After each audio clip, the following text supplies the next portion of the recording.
So, gaming and DeFi is what we're going to talk about today, and we're going to talk about the intersection between both more specifically. Oh, that's the laser. All right. So, we are in an industry, gaming is a $20 billion industry, and for the most part, apart from visual and technological advances as far as gaming experience is concerned, it hasn't changed in the last 20 years. So what are the problems? First of all, developers get a rough deal. You can see here that starting a game studio is both extremely challenging but also extremely expensive. Current web studios face a ton of challenges. And without going, and listing every single challenge, access to funding is the biggest one. So, how is your first-person shooter game different than anybody else's first-person shooter games? Well, there's no real way to know until somebody interacts with it, somebody plays it. So it's really hard for them to get investment because it's hard for them to differentiate themselves, even though, user experience can vary from game to game and people might love it. Major game developers hold excessive market share. You have companies like, well, I don't want to make any enemies, but we all know which companies hold a massive amount of the market share. And so either they create all the games that get, the proper visibility on the distribution platforms, or they buy up the studios that are smaller and that have promising games. Franchising power. So you look at Call of Duty and Fortnite, they have the power to essentially take control of any game by just giving access to branding and assets. And then digital distribution platforms, companies like Steam have an enormous amount of control and therefore can charge excessive fees up to 30%, even Meta up to 30% for in-game asset purchases, which takes away 30% from the developer. And then lastly, market visibility, which ties into all these things. So, what about the gamers? Well, for the experience for the user, the biggest thing is there's no cross-game items. So, my favorite example that I like to use is Usain Bolt, right? When Usain Bolt runs a sprint in a pair of shoes, that pair of shoes is worth more because he ran in it, not less. You, sir, what's your name? Okay, no offense, but if you run in a pair of shoes, it's worth less than when you bought it. But Usain Bolt, he's a runner. So when he runs in it, it's worth, potentially, hundreds of thousands of dollars. So if you're an awesome gamer and you wear a skin in Fortnite, shouldn't that skin be worth more? Or if you're, racing, right, a racing game, shouldn't your car be worth more because it's won so many Grand Prix? It should. We have thousands and thousands and thousands of kids from 16 to adults in their 40s spending between $600,000 and $20,000 a year on in-game assets that become worth zero the second that they buy it. So what we're trying to create is an economy for those assets. Lack of monetization. Earn to play, for the most part, is bullshit. Why is it bullshit? Well, first of all, it's not backed by anything, right? So you earn within the game, you're just earning what somebody else has spent. You're basically getting like a 0.1% of a profit share of what the gaming studio is making. No stake in the production. You don't have a feedback, right? A mechanism for feedback. So as the consumer, if the game is being built for you, you should have a say in how it's built. And lastly, data privacy issues. I don't think I even need to say it in a circle like this. We all know that, even in the last years, there's been some data breaches in the gaming industry, and your data is not always safe. Having full control of your own data on the blockchain does provide that security and basically allows you to decide who can access your data and also be compensated for sharing it. DeFi and tokenization are the droids we have been looking for. Why? Standardized in-game item formats. There are 2 organizations currently building standards for in-game assets. What this means is essentially that we can port assets from game to game. So again, if you're a racer and you have a Ferrari Monza and you win 12 Grand Prix with it, well, you can take that car from game to game to game to game and win, just like an F1 racer can take his car from city to city to city. Use decentralized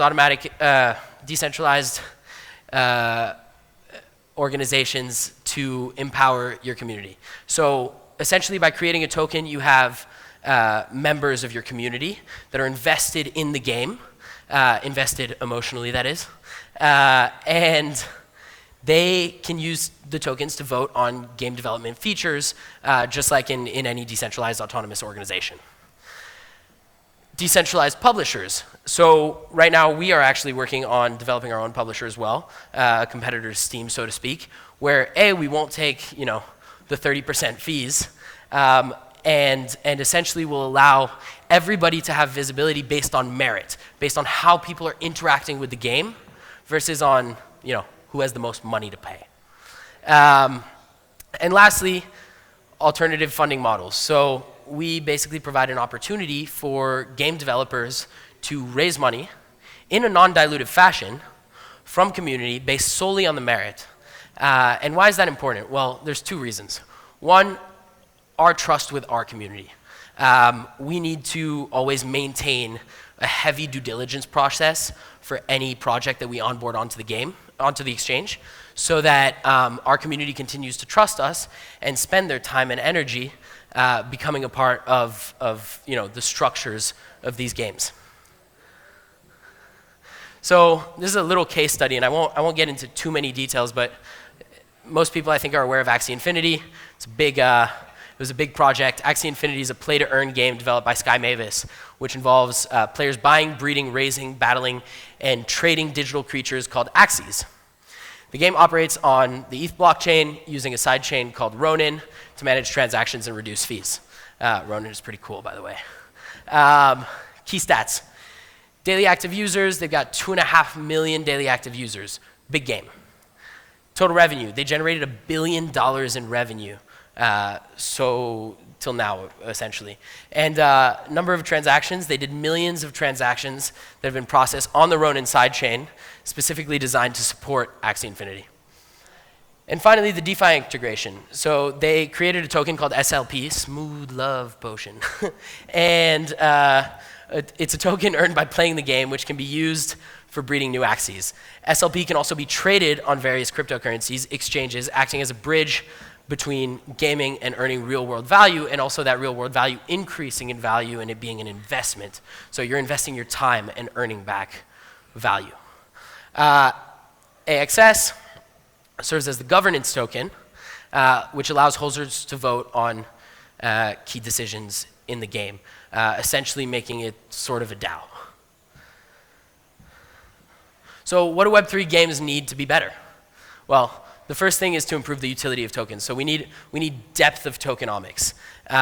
Why is that important? Depth of tokenomics and utility of tokenomics provides stability to the token. It makes it less volatile. We don't want consumers to be participating in the ownership of these tokens and having it go from 5 cents to $50 to 20 cents. That's what we call a shitcoin, right? And we've seen it all too many times. Giving perks to early adopters. So the awesome thing about utility tokens is you can actually give perks to people who come in at early rounds. So when you do a pre-sale, a launchpad pre-sale, people can come in, purchase tokens, and get early access to the games. And then even you can do it in tranches, right? So the more token you buy, the more perks you get, such as potentially getting opportunity. We've done projects where you have opportunity to get a voice actor role for a small minor character, things like that, which really make you feel a part of the game and a part of the community forever. And lastly, build first, launch token second. So what we see a lot of the time is people come to us, and these are often the projects that don't make it onto the exchange. They come to us and they say, hey, we want to build a game. Here's our idea. Fund us, help us get money. I'm like, that's a really cool idea, but like I could have come up with an idea in the taxi. Does that mean that people should give me money for it? Does that mean that my community should invest in this idea? No. So we strongly encourage both people that come on our exchange, but also people in general that are developing, whether it's gaming projects or anything else, to develop at least a playable demo or a storyboard for people to really understand what it is that they're buying into, the community that they're becoming a part of. So here are the numbers, some quick stats. So digital video game market revenue worldwide from 2017 to 2027. It's pretty steady. 2024, we're looking at $282 billion. That's a lot of money. Video game average revenue per user in the United States from 2019 to 2029. For 2024, we're looking at about $562, and that, again, figure is growing. This is the average, right? If you go on a GameSir and you spend $5, that gets factored into the average. So you do have these people that are spending $10,000, $20,000, $30,000 a year on video games, which is insane when you realize that there's no real value being added. Projected GameFi revenue growth. GameFi is a new-ish industry, but has seen an enormous amount of growth since essentially 2023. And in 2023, GameFi really sprouted from almost nothing, like figures that are not recordable on a chart that has billions on it, all the way to, this year, the projected revenue for GameFi is close to $5 billion. So, Angelo, this is our exchange, our launchpad. What do we do, and how can we change Web3 games? Well, it's my cute cat. The first thing is we incubate games, right? So we have an advisory side, and we help companies really figure out how to incubate their games and how to make their games, playable and better and functional and have a depth of tokenomics. Second of all, we accelerate the game. So from marketing to strategy, we help the games get to a place where they can launch and be successful. And finally, innovating. So continuing to come up with strategies to deepen tokenomics and to create utilities for these tokens and these games, which means that you need to raise less when listing and more when you release. So, full service launchpad exchange for Web3 games exclusively. We work with Web3 games, but also with Web2 games to turn them into Web3 games. We help with smart contract development, tokenomics, pre-sale and OTC sales. We have a public launchpad, customizable perks and rewards, points and giveaways, DEX listings, and list on exchange. I have a laser. I should use this more. So the big release for Q3 2024 is we're going to be launching our own token. Season 1, we're going to be doing an airdrop of Angel token. And we're going to have our secondary market activated. So far we've done a lot of launchpad deals, but our secondary market will be activated, and you'll be able to actually trade those, as well as we're working on getting liquidity pairs for major gaming tokens, so that we can trade essentially any gaming token available on the market. Funded launchpad games. You're going to start to see more and more some of the launchpad games that are starting to get to the completion of their first funding rounds. And then lastly, we're going to be working on our iOS Android app so that you can essentially trade all of this off the web directly on iOS and directly on your mobile phone, which you can do now with the .app website, but it's easier and more accessible to do when you have the icon. Yeah, this is our information. Thanks, guys, for listening. And if anybody has any questions, we can take those now.